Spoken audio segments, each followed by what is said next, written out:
The time is 2 o'clock.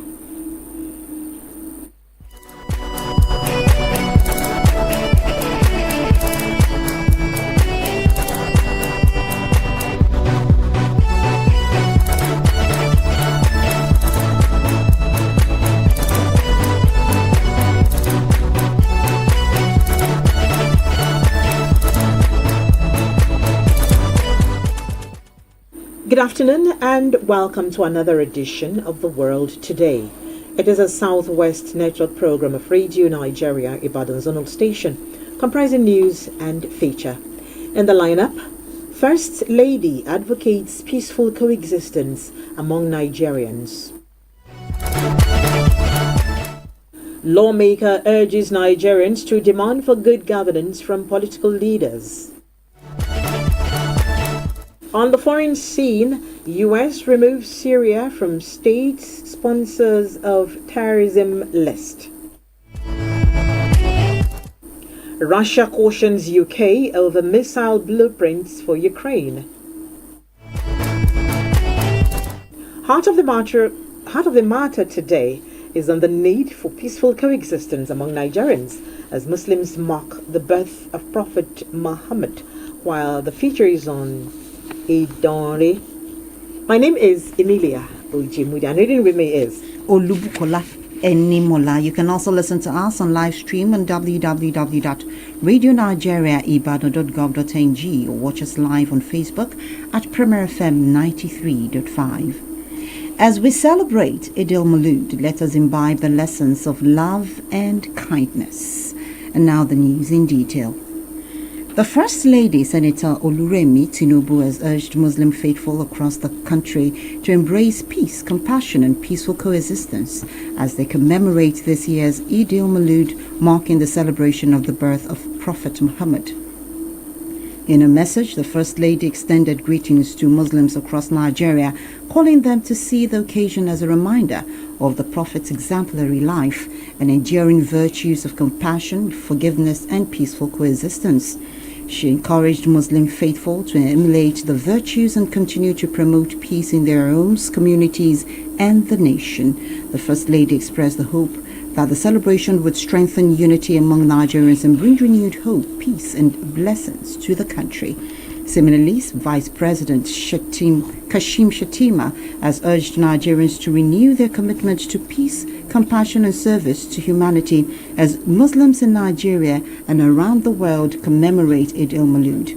The Vice President in his message said the life and teachings of the Prophet remained enduring examples of mercy, humility, justice, patience and service to humanity. Vice President Shettima explained that the virtues were particularly important as Nigeria continues to experience sustained economic growth under President Bola Tinubu's renewed hope agenda. And still on the day, the President General of the League of Imams and Alfas in the Southwest, Edo and Delta States, Sheikh Jamiu Kewuleri, has called on Nigerians to use Maulud celebration to promote peace, unity and tolerance. Sheikh Kewuleri made the call while speaking with newsmen in Ado-Ekiti, the Ekiti state capital, saying the celebration should go beyond festivities to remind Muslims of the exemplary life and teachings of Prophet Muhammad. The cleric condemned the killing of innocent people and violence carried out in the name of religion, stressing that Islam does not support the destruction of human lives. Sheikh Kewuleri called on governments, traditional and religious leaders and citizens to work together to tackle insecurity and promote peaceful coexistence regardless of religious and ethnic differences. Also, the Are Musulumi of Yoruba Land, Edo and Delta States, Alhaji Dawood Akinyola, has called on Muslims and Nigerians at large to embrace the teachings and exemplary life of Prophet Muhammad by promoting unity, peace, tolerance and peaceful coexistence. The Are Musulumi made the call in his Maulud Nabi message to mark the commemoration of the birth of Prophet Muhammad.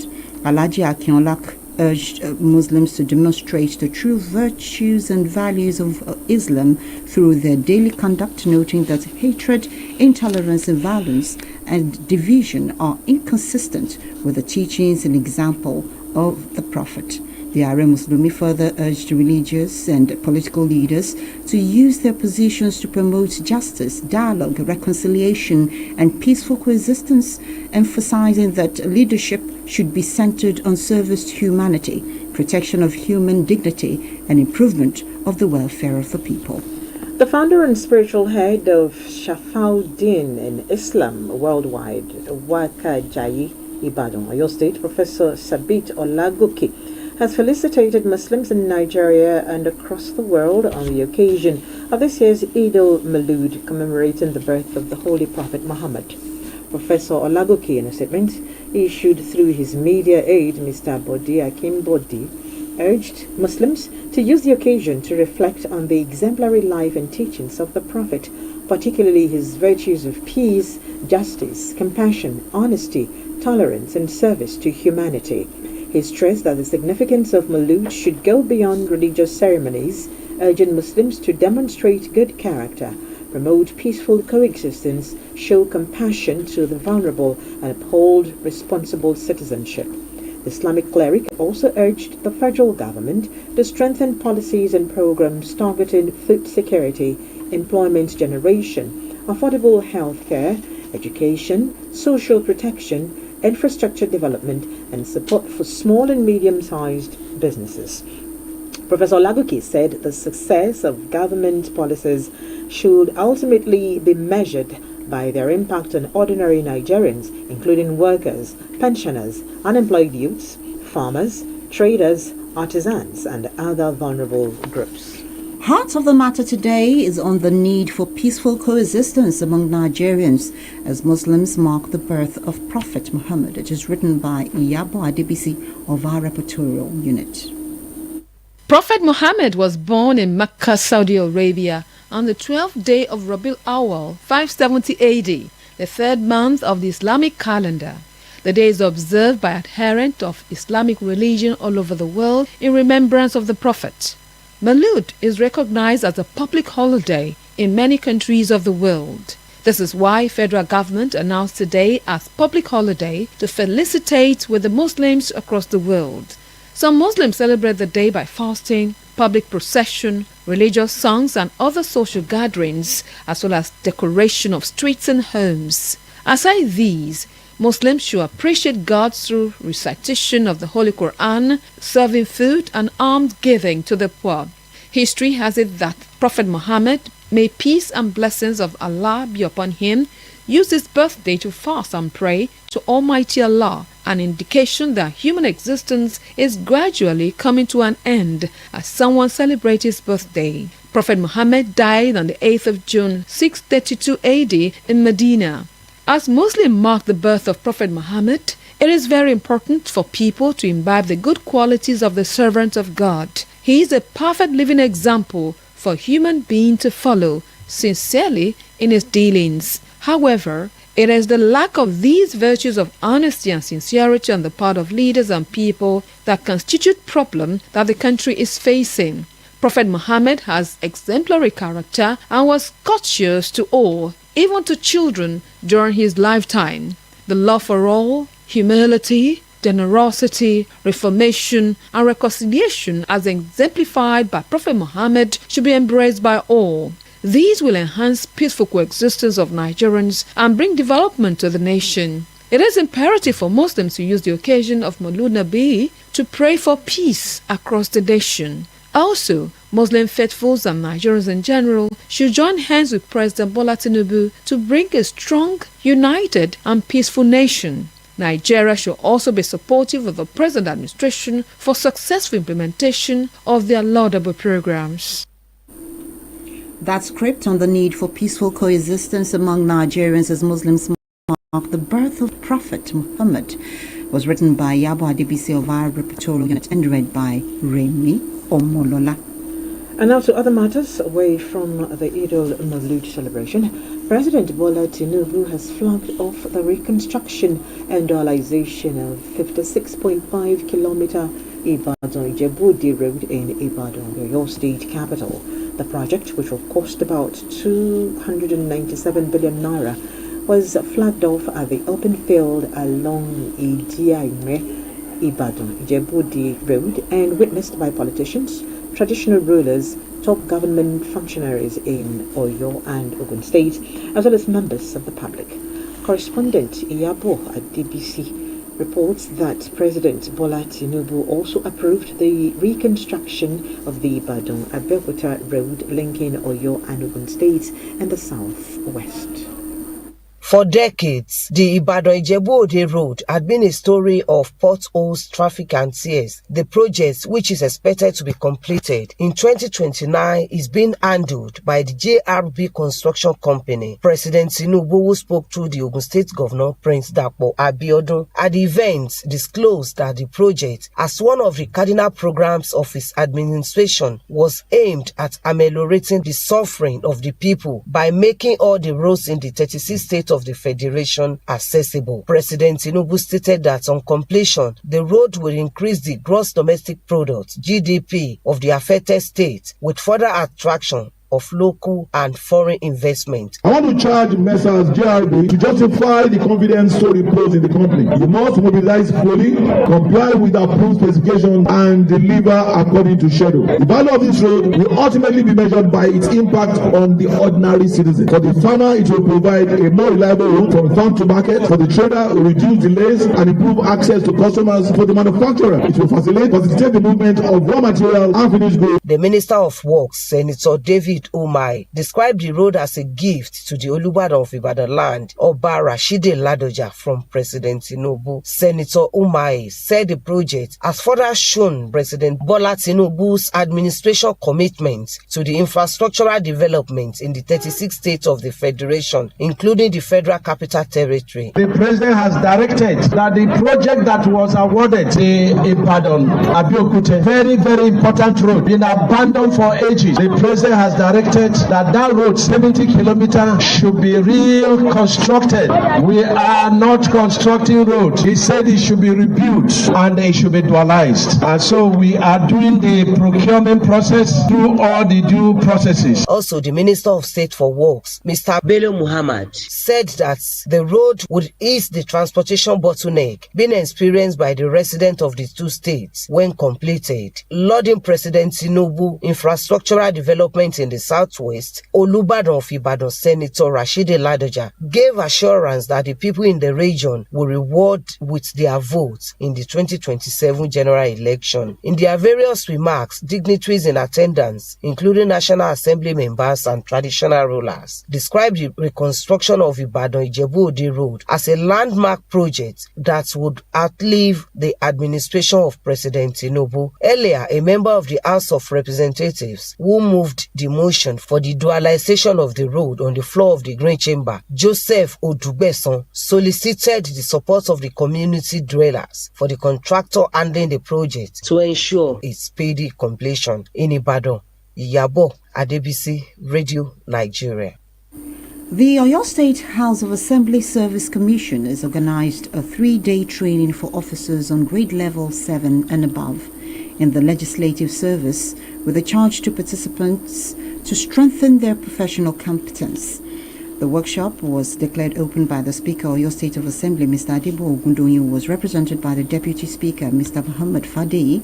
In his address, the Chairman of Oyo State House of Assembly Service Commission, Mr. Femi Okedoyin, said the training was designed to equip officers with the knowledge, skills and professional orientation required to meet the evolving demands of the legislative service. Mr. Okedoyin said an effective legislature depends on not only the quality of elected representatives, sound laws and institutional procedures, but also on the competence, professionalism and continuous development of the career officers. The chairman explained that capacity building remained a major component of the Commission's staff development policy. Nigerians have been advised not to get carried away with temporary benefits from politicians while making their choices on their representatives in governance. Member representing Iseyin Itesiwaju Kajola Iwajowa Federal Constituency, Mr. Oyeshino Oyedeji, gave the advice in an interview with Radio Nigeria Ibadan shortly after he was presented with an award of Performing Representative of the Year by the station. Mr. Oyedeji urged Nigerians to demand good governance and programs that would guarantee long-term benefits for them and the country from those seeking political offices. While reeling out some of his achievements in office, the Okeo-born politician, popularly known as O'Shine, said members of his constituency, had benefited from series of empowerment programs, scholarships to 54 students, as well as the construction of 12 blocks of classrooms. At the National Assembly, I'm the deputy for Ecology Fund. We've done quite a lot. We've visited quite a lot of states to actually understand the challenges we've got in ecology, erosion and stuff. We've been to Oyo State as well. We've sent a proposal to the federal government to see what they can do to actually improve and get things going. Mr. Oyedeji also hinted that the recently sponsored bill on safeguarding the National Agency for Food and Drug Administration and Control, NAFDAC, as well as rent management. No doubt, the build-up of the 2027 general election is already gathering momentum, with various activities lighting up the political atmosphere across the country. In line with the Electoral Act, the Independent National Electoral Commission, INEC, has given presidential and National Assembly candidates the nod to commence campaigns. Political correspondent Oluwakayode Banjo examines the expectations of stakeholders during this period. Campaigns for the presidential and National Assembly elections officially began last week Wednesday, while that of the governorship and state houses of assembly has been scheduled to begin on the 9th of next month, setting the pace for next year's general election. The campaign period affords the candidates and their political platforms the opportunity to engage the electorate with their plans and manifestos aimed at helping the voters to make informed decisions. As a tradition in Nigeria, presidential candidates have signed a peace accord organized by the National Peace Committee in Abuja to ensure a peaceful campaign season. According to the Electoral Act, political parties and their candidates are allowed to campaign in different ways, such as procession, rally, media adverts, house-to-house contact, posters, billboards, among others. It is also noteworthy that one of the rules set up by the Electoral Act to regulate campaign is a limit to the amount of money political parties and candidates can spend, with presidential candidates limited to 10 billion naira, 500 million naira for senatorial candidates, and 250 million naira for House of Representatives candidates. INEC has equally set other guidelines for the campaign, which the political actors must adhere to, as explained by the Commission's head of media unit in Oyo State, Mr. Olaiwola Awolowo. My advice for them is to abide by the rules and regulations of the Commission so that they won't have issues with us as an umpire. We do normally monitor what is going on in terms of each political party's ending, so they should adhere strictly to it. To an Ibadan-based politician, Alhaji Olawale Shadari, the campaign period should serve as another opportunity for candidates to engage Nigerians meaningfully and intimate them with what they would offer if voted for. While speaking with Radio Nigeria, some residents in Ibadan shared their thoughts on expectations from the candidates and political parties during the campaign period. I expect all the candidates tell us they are going to give us water, give us road, give us all these infrastructures that we need. The rate of unemployment in this country is alarming. So if they are coming to us that they want to vie for a particular post, they should be ready to give us employment. My expectation is for the presidential candidates to do awareness to the citizens of Nigeria so that the masses will know them better, and also to bring out the agenda. Even if it is electricity alone that we have been enjoying it for now, we want the continuation of it. In his own submission, the head of Political Science Department, University of Ibadan, Professor Dikrulai Yagbojaju, said for candidates who are seeking re-election, their campaigns should be based on how they can improve on their performances, while those who are aiming to challenge the incumbents should tell Nigerians what they can do differently to bring meaningful development to the country. Those in there need to tell the public how they intend to improve on what they have achieved so far or what they have not yet achieved. For those who are challenging them, they should let the electorate know how they intend to correct what those in office have not done properly. So it's not a matter of they have not done this. If you are criticizing, provide an alternative platform. Professor Yagbojaju, however, noted that the two key issues which the presidential candidates must focus on during the campaign period are how to address the nation's security challenges and ensure economic stability. The political scientist added that both the candidates and their parties must play the game by the rules and ensure that there is sanity throughout the campaign period and beyond. In Ibadan, Oluwakayode Banjo, Radio Nigeria. You're listening to The World Today, and here are the stories that made the headlines. First Lady has advocated peaceful coexistence among Nigerians. Lawmaker has urged Nigerians to demand for good governance from political leaders. And still to come, US removes Syria from state sponsors of terrorist list, and Russia cautions UK of a missile blueprints for Ukraine. We'll be back shortly. To stay with us.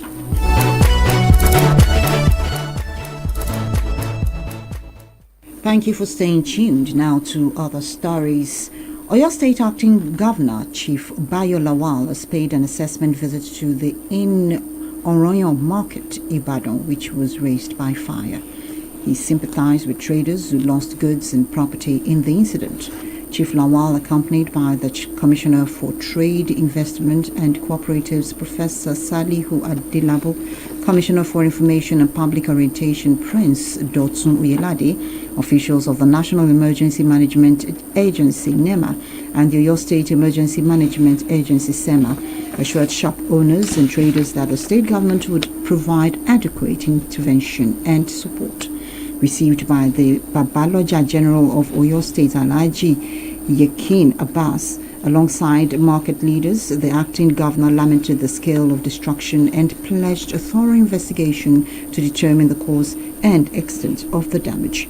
He explained that the visit was to commiserate with traders, assess the situation firsthand, and gather accurate information on the number of stores and traders affected to guide government's assistance. Chief Lawal added that the government would work closely with Babaloja General to obtain precise data on who's affected.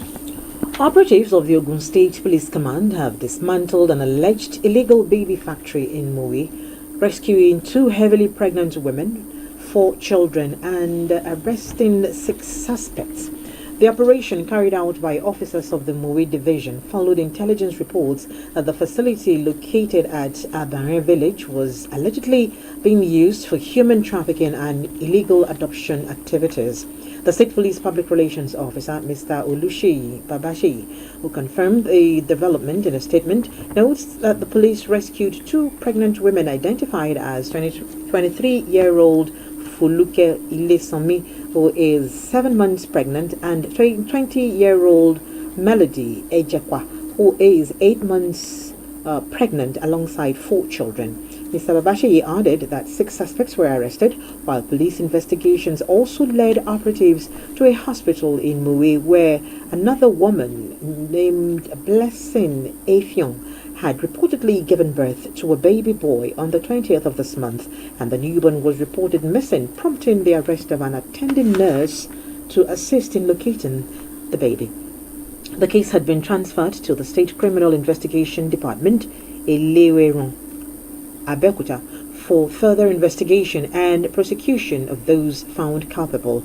Commissioner of Police, Mr. Bode Ojajuni, commended the Mowe Division operatives and reaffirmed the command's commitment to combating human trafficking, child trading, and other crimes against vulnerable women and children.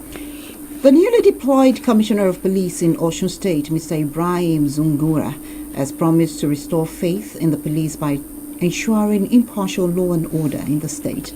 Mr. Zungura made the promise during a courtesy visit to the governor of the state, Senator Ademola Adeleke, in his office in Osogbo, Osun State. The Commissioner of Police, who said it would be fair to all, promised to work with the state government for peace and stability of the state.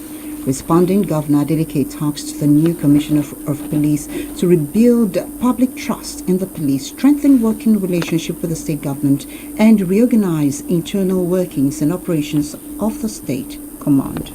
And out of the foreign scene, the United States has removed Syria from its list of state sponsors of terrorism.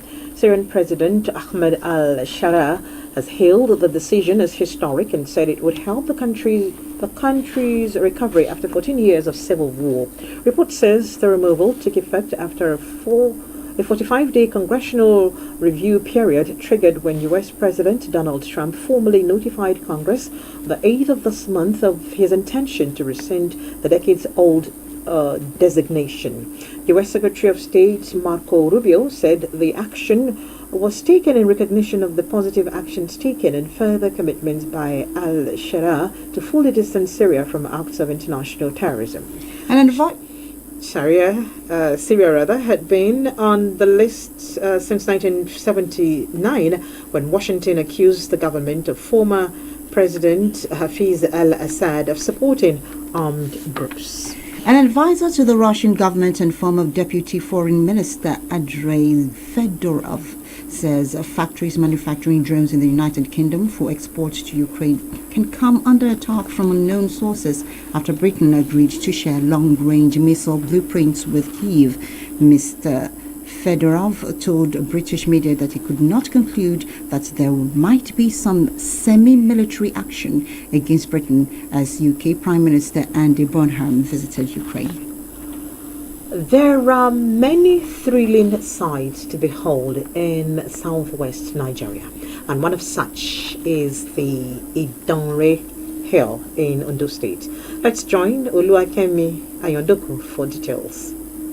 Deep in the heart of southwestern Nigeria lies an ancient city cloaked in myth and carved entirely out of stone.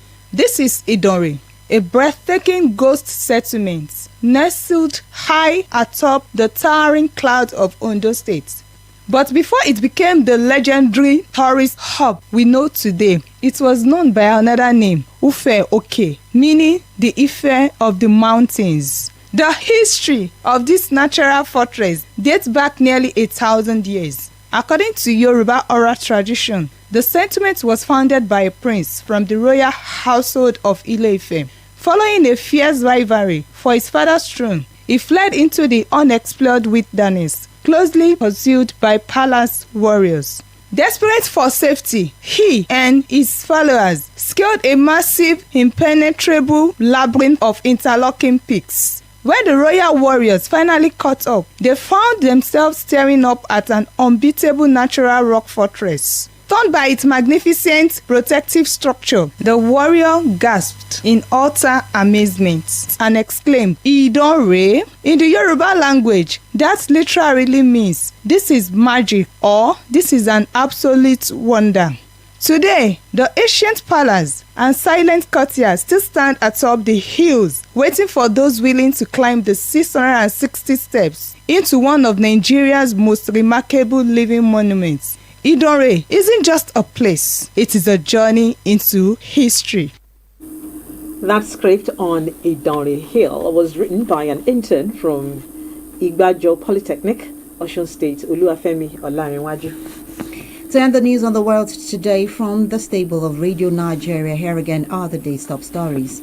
The First Lady of Nigeria, Senator Oluremi Tinubu, has urged Muslim faithfuls across the country to embrace peace, compassion and peaceful coexistence as they commemorate Eid al-Maulud, marking the celebration of this year's the birth of Prophet Muhammad. Nigerians have been advised not to get carried away with temporary benefits from politicians while making their choices on their representatives in governance. The United States has removed Syria from its lists of state sponsors of terrorism, and we also told you that an advisor to the Russian government and former Deputy Foreign Minister Andrei Fedorov says factories manufacturing drones in the United Kingdom for export to Ukraine can come under attack from unknown sources after Britain agreed to share long-range missile blueprints in Kyiv.